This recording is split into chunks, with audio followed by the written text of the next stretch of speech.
Sir বলছি যে আপনার রিলিজিয়ন নিয়ে অর্থোডক্স মানে যেটা কনভেনশনাল ওয়ে সেটা তো আপনি মানেন না, কেন মানেন না?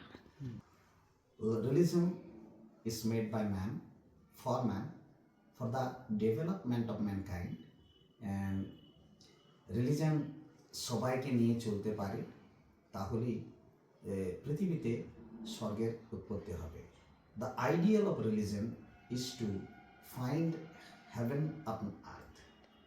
সেজন্যই আমি মনে করি যে এটা রিলিজন আমাদের সবাইকে নিয়ে সুন্দর করে একসাথে স্বর্গে রূপান্তরের রাস্তা। সেটা অর্থোডক্স রিলিজন যারা, তারা রিচুয়ালস এবং কাস্টমসকে বেশি গুরুত্ব দেয়, যা কোনো এক সময় ইগনোরেন্ট পার্সনসদেরকে হেল্প করত, কিন্তু বর্তমানে সায়েন্সের উদ্ভবের ফলে রিলিজন এবং সায়েন্সের যতক্ষণ না পর্যন্ত ইউনিটি এবং অর্গ্যানিক ইউনিটি তৈরি হয়, ততক্ষণ পর্যন্ত না রিলিজন অর্থোডক্স একটা রিজিড কাস্টমসে থাকবে।